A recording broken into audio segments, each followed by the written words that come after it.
Isso aí é um grande avanço já. E com isso eu passo a palavra então para o Júlio, secretário de Sobral, um município que tem aí inspirado tanto a gente, acho que todo o Brasil tem estudado bastante o case de Sobral, então aqui é a oportunidade de ouvir mais um pouquinho sobre esse município que tem dado tantas lições para a gente aqui também tem uma outra pessoa que fez parte dessa história, então ainda faz bastante. Júlio. Bem, bom dia, boa tarde. Cumprimentar a secretária, o professor Maurício, e agradecer o convite ao Instituto Unibanco, na pessoa do Ricardo. Fico muito grato pela oportunidade.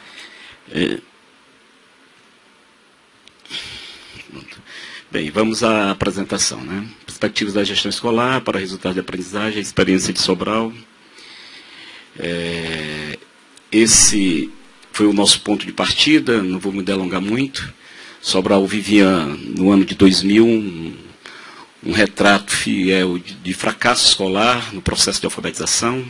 48% das crianças não liam palavras, isso na antiga terceira série. Desconfiou-se de que encontraríamos também crianças analfabetas no decorrer das séries posteriores, a esse segundo gráfico. Este era o retrato de Sobral naquele momento. E a partir disso foi pensado toda uma reestruturação do sistema educacional de Sobral. Essas ações estruturantes que modificaram o panorama de Sobral estão incluídas dentro desses três grandes eixos. O eixo de fortalecimento da ação pedagógica, o eixo de fortalecimento da gestão escolar e o eixo de fortalecimento da valorização do magistério. Todos os três eixos, sem exceção, com todas as suas ações que foram pensadas, direta ou indiretamente, tinham um único objetivo e têm um único objetivo. É apoiar a escola e, em particular, a sala de aula na pessoa do professor. Então, todas as ações que foram desenvolvidas ao longo desses 15 anos foi pensando em como apoiar este professor. E o apoio que nós estamos falando era dentro de um marco que desde o início já estava claro. Se nós estávamos dentro de um fracasso de aprendizagem curricular, que nós chamamos de excelências acadêmicas, nós precisávamos reverter esse processo. Então, o objetivo é estruturar as aprendizagens de excelência acadêmica, e aqui eu já vou deixar claro o que são as excelências acadêmicas. A política de alfabetização e, fundamentalmente, língua portuguesa e matemática já para os alunos alfabetizados. Quando a gente fala em aprendizagem em sala de aula, a gente não fala de outra coisa a não ser nisso. Este é o momento de Sobral, é o momento que a gente vem correndo desde 2001 até os dias de hoje. Então, esses três eixos foram desenvolvidos com várias ações e eles se caracterizam exatamente sobre isso. A primeira base de tudo, que é a proposta pedagógica curricular de aprendizagem de excelências acadêmicas, e aí conteúdos, habilidades e competências, e aí, fundamentalmente, na alfabetização e até onde nós conseguimos avançar, que foi em língua portuguesa e matemática por ano e série. Então, cada ano tem sua proposta pedagógica definida, clara, o que é que as crianças precisam aprender, aonde é que elas estão, quais são os conteúdos que vão ser ministrados, e essa é a base do eixo de fortalecimento da ação pedagógica. E, a partir dele, nós temos várias ações, material didático específico por ano, a professora falou sobre isso, nós também desenvolvemos isso, não com tanta agilidade, mais de uma semana para a gente conseguir trazer coisas da escola para que possam enriquecer a sala de aula. Uma formação em serviço dos professores, também por ano, por série, baseado no material didático do aluno. O professor lida com este material, aprende a lidar com ele, conhece sua concepção, se debruça sobre ele, estuda este material. Ao final, nós temos uma criação de rotinas pedagógicas a serem desenvolvidas em sala de aulas, rotinas que tem lá em torno de 7 rotinas a serem desenvolvidas em sala de aula. A partir dessas rotinas se constrói os planos de aulas, e aí é o momento que o professor patenteia tudo que aprendeu na formação, do material didático, tentando visualizar os seus alunos, os grupos de aprendizagem que lá estão, então eles constroem um plano de aula. Nós temos também uma avaliação externa, que acontece 2 vezes ao ano, e esse é um grande parâmetro de ajuda ao professor, à escola e ao próprio sistema educacional. E a gente inclui ali também uma avaliação escolar de aprendizagem curricular, que é a avaliação diagnóstica que o professor faz em sala de aula diariamente, mas que se consolida de 2 em 2 meses. Então, essas são as ações que nós fazemos. E, por fim, a escola faz um alinhamento pedagógico escolar a partir dessas avaliações, né? Ela se reúne, se senta com seus professores, conversam sobre seus alunos, e ali eles norteiam novamente as ações que deverão ser desenvolvidas na escola. Esse é o eixo de fortalecimento da ação pedagógica, que tem fundamentalmente a necessidade de tentar apoiar a estruturação em sala de aula, dos aspectos pedagógicos no sentido das excelências acadêmicas, como eu disse, fundamentalmente na política de alfabetização e em língua portuguesa e matemática. O eixo de fortalecimento da gestão escolar, né, tem como base exatamente o perfil de diretores e coordenadores pedagógicos, e aí um perfil diferenciado. A secretaria traça esse perfil, são em torno de 12 a 13 características desse perfil. Nós consideramos que a escola precisava de uma grande liderança, então aí se debruçou sobre esse perfil, e a partir desse perfil nós fazemos uma seleção por critérios meritocráticos de competência que se aproxima desse perfil. Então, uma seleção rigorosa, uma seleção que tem algumas etapas, que busca trazer esse perfil diante do que nós necessitamos. Após isso, há uma formação em serviço contínua desses diretores e também hoje dos coordenadores. Então, é uma formação em serviço, né? Não inclui apenas uma formação de alguém que vem dar uma formação, mas inclui também o próprio trabalho com a Secretaria da Educação. A rigor, o trabalho com a Secretaria da Educação é uma formação em serviço que deixa muito forte a marca da política educacional junto aos diretores e coordenadores. As escolas possuem autonomias administrativas, pedagógicas e financeiras, né? Essa estrutura que foi montada, ela dá o aporte à escola, mas a Secretaria mantém uma distância regulamentada à escola para que ela possa criar dentro do foco que está instituído, que é o foco da aprendizagem curricular, repetindo, das excelências acadêmicas.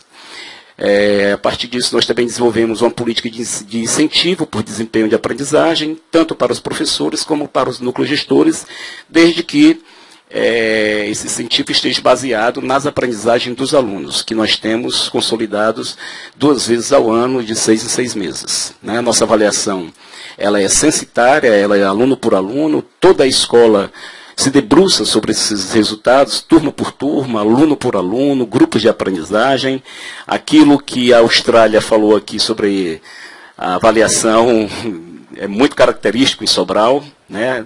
Ela serve para nós podermos nos aproximarmos das nossas crianças, dos nossos professores, mas fundamentalmente serve para apoiá-los, e não para puni-los, mas exatamente para dar o apoio necessário para que isso possa ocorrer.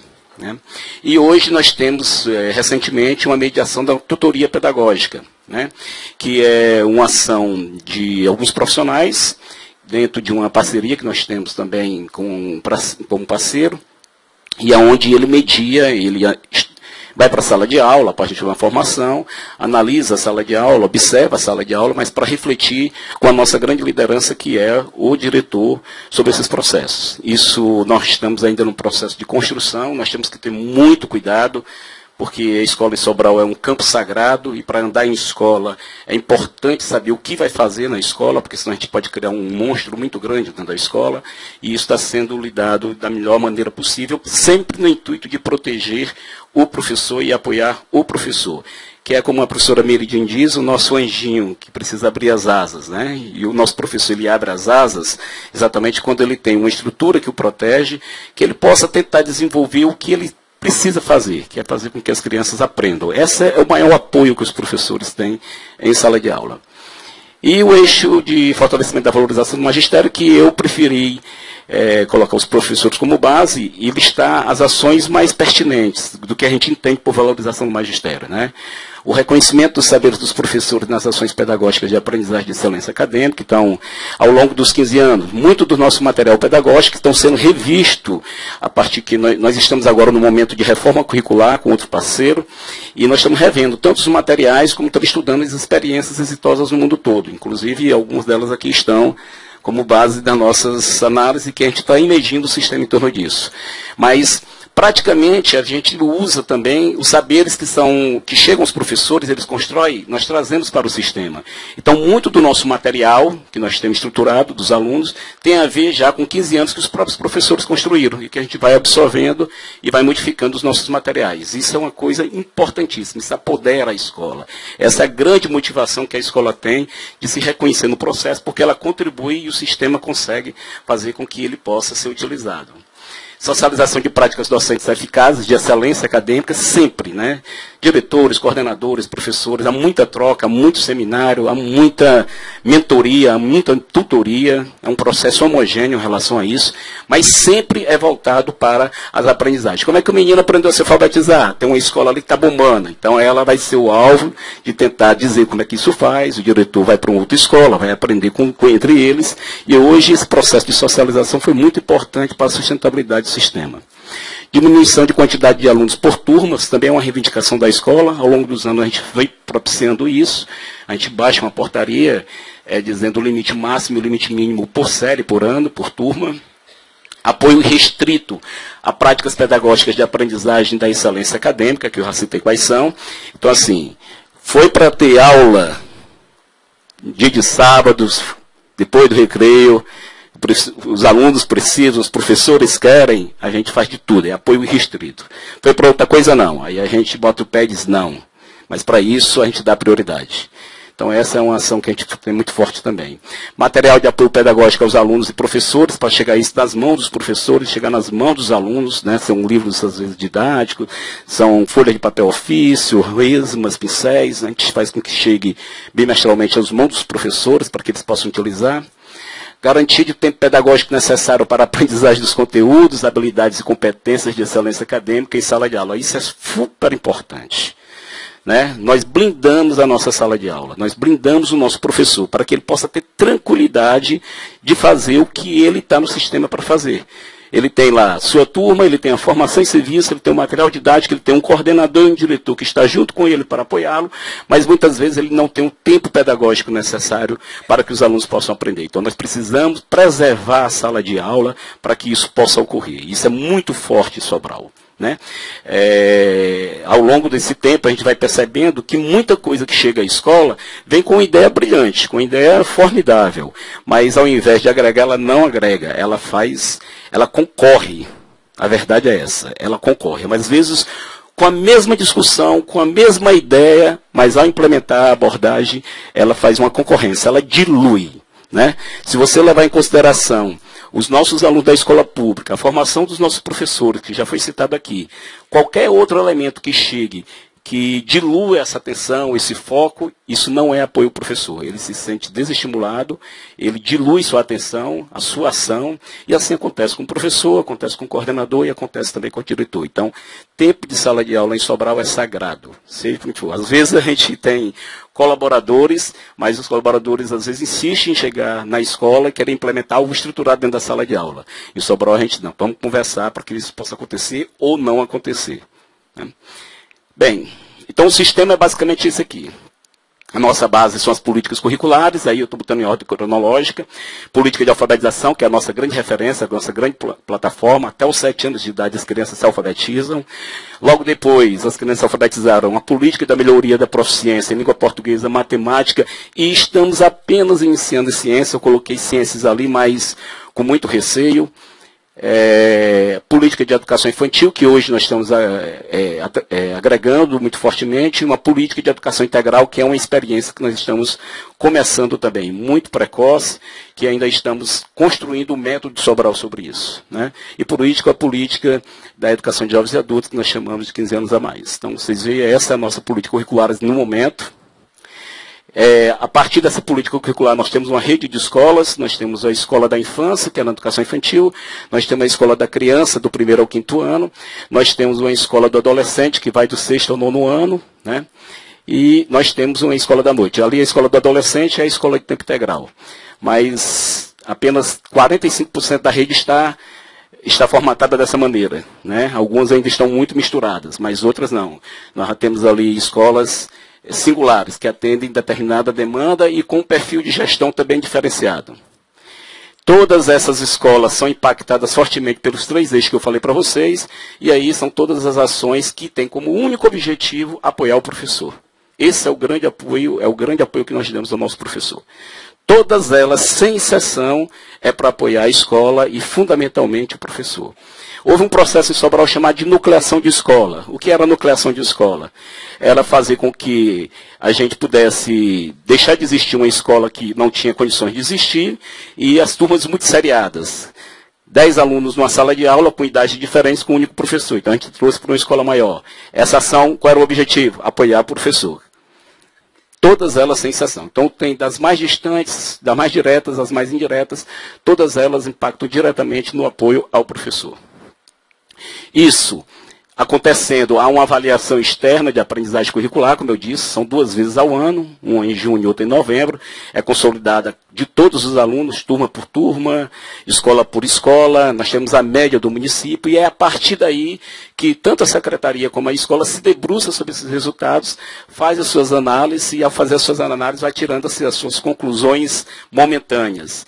Isso é um grande momento dentro da secretaria, é um grande momento dentro das escolas, todos discutem muito isso, muitos justificam, outros desconstroem alguns mitos através dos resultados, e elas geram também alternância de estratégias dentro das escolas, ou seja, o que não está bom, vamos tentar fazer para que isso possa ocorrer. Então, a avaliação externa é fundamental para esse processo. Isso acontecendo, há uma mobilização com foco na aprendizagem curricular em sala de aula, a partir da avaliação, né? E o professor, se deparar com isso, ele dá a sua contribuição, que é essa grande contribuição, e os saberes que ele constrói são saberes escolares que voltam para o sistema, onde a secretaria faz uma retroalimentação dos eixos estratégicos. Então, há uma produção contínua dos professores e da escola, e isso a gente tenta absorver para que volte para os eixos, para as ações estruturantes dos 3 eixos. Esse é o método de Sobral, né? Então, isso propiciou, além dessa troca com a escola muito fortemente, nós também temos uma boa interlocução com parceiros. Isso é de fundamental importância. Eu não poderia deixar de citar aqui, não vou citar todos porque vou pecar, mas assim, parceiros como o governo do Estado, o governo federal, parceiros como o terceiro setor, são muito importantes nesse processo, mas sabendo que a escola é o campo sagrado onde a verdadeira aprendizagem aparece e a gente se debruça sobre ela. Esse é o grande que faz diferença. Essa é a nossa matrícula, em torno de 34 mil alunos. Esse é o nosso abandono escolar, que já é 0 há um certo tempo, do 1º ao 9º ano, né? Isso é fruto de quê? Porque os meninos precisavam aprender alfabetização, precisavam aprender língua portuguesa e matemática, e a escola criou estratégias, e aí são variadas para que isso não pudesse ocorrer. A distorção do 1º ao 9º, também nós baixamos muito. Hoje a distorção em Sobral, nós não conseguimos mais fazer turmas de aceleração, porque tem alunos a 90 quilômetros que está com distorção à direita e 90 quilômetros à esquerda. E nós não conseguimos fazer isso. Então, é um trabalho individualizado, porque a distorção em idade zero praticamente se resumiu a muito pouco, né? Essa aí é a avaliação de alfabetização, é uma avaliação nossa. Aí tem os critérios, vocês vão percebendo que os critérios eles vão sendo diferenciados ao longo dos anos, mas hoje Sobral tem 95,6% de alunos com 7 anos de idade que conseguem ler o texto e compreender o que leem. E aí tem uma velocidade, tem prosódia, tem todo um processo que a gente mede também. Esse é o processo de alfabetização, que nós chamamos de alfabetização na idade certa, até os 7 anos de idade. Isso aí é a evolução do SAEB Prova Brasil, do 5º ano. Então, há uma evolução gradativa em língua portuguesa e matemática. Aí é apenas uma comparação de Sobral com Sobral, mas que mostra uma evolução. E essa evolução nunca foi surpresa. Nós sabíamos todos os anos aonde nós iríamos ficar, porque tinha todo esse trabalho de acompanhamento. O diretor sabia, o coordenador sabia, o professor sabia de onde poderia chegar, né? E isso não causou surpresa em Sobral. Isso gerou o IDEB, como vocês sabem, nos anos iniciais, também é uma evolução. Aí a gente faz uma analogia com Sobral, Ceará e Brasil. Nós saímos do IDEB 4 em 2005, fruto de uma política de alfabetização já, esse resultado ali particularmente é porque os meninos se alfabetizaram e chegaram no quinto ano depois de 3 anos, responderam alguma coisa na prova. E ao longo dos anos a gente foi investindo gradativamente aí na melhoria da proficiência em língua portuguesa e matemática. E hoje o nosso IDEB é de 7,8 nos anos iniciais e de 5,8 nos anos finais. É o único IDEB municipal que nós estamos nos anos finais. O IDEB que tem anterior, professor Maurício, ele é da rede estadual, na verdade, porque eram feitos com os alunos dos distritos. E essa é a evolução do IDEB aí, Nordeste, Ceará e Sobral, né? Então, Sobral é a linha vermelha, aí tem Brasil Municipal, Brasil Privado, Nordeste Estadual, Nordeste Privado, Ceará Estadual, Ceará Privado e Sobral Municipal, que é a primeira linha. Isso nos anos iniciais. Aí é a evolução da nota de língua portuguesa na prova Brasil, também fazendo uma comparação do Brasil, Nordeste e Ceará. Sobral é aquela linha vermelha, e a linha verde é o Brasil Privado.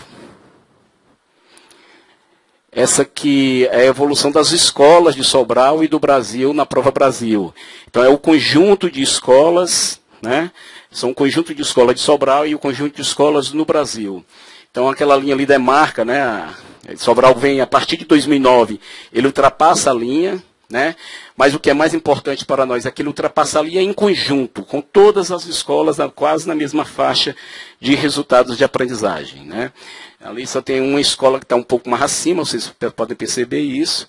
E no Brasil há uma evolução também, mas há uma dispersão também que precisa se encerrar. Vou terminar agora, tá bom? Bem, evolução do IDEB nos anos finais. Aquele pontinho vermelho é Sobral, o verde é o Brasil Privado e o outro é o Nordeste Privado, né? Evolução da língua portuguesa do Brasil também, nos anos finais. E aí algumas análises, né? 180 escolas municipais do Brasil saíram de um IDEB médio menor ou igual a 4 e chegaram a 6 em 2003, nos anos iniciais do ensino fundamental. Apenas 15 partiram do mesmo ponto e chegaram a 7 ou mais. 6 deles estão localizados no estado do Ceará. Sobral é o único município de grande porte, o IBGE classifica o grande porte de 100 mil habitantes. Sobral tem 200 mil habitantes, estimado em 200 mil habitantes. A nossa é universalizada, o atendimento até o 5º ano, né? E é universalizada 179 municipal e 21 privada, né? E do IDEB final também muito parecido, apenas que a evolução foi para 5,8. Só um detalhe que eu queria colocar com relação a isso, e vou encerrar, é que o IDEB do 5º ano, do 9º ano, dos anos finais, o Sobral ficou no 9º no Brasil, certo? Mas vejam só em que estado está o Brasil ainda em relação a isso, né? Apenas 45% dos alunos de Sobral no 9º ano estão no nível desejado, de acordo com a prova Brasil em língua portuguesa e matemática, e nos colocou em 9º lugar no Brasil. Então, assim, concluindo, nós consideramos que, diante disso, diante desse contexto, o que nós podemos fazer, e temos que fazer bem feito, é ter prioridade, saber por onde começar, e não ser distraído, como diz a professora Meridin, com outras coisas que possam chegar à escola. E esse é o grande apoio que um diretor precisa, esse é o grande apoio que um professor precisa para que as crianças possam ter capacidade de superação. Essa é a apresentação de Sobral, desculpe pelo tempo. Né?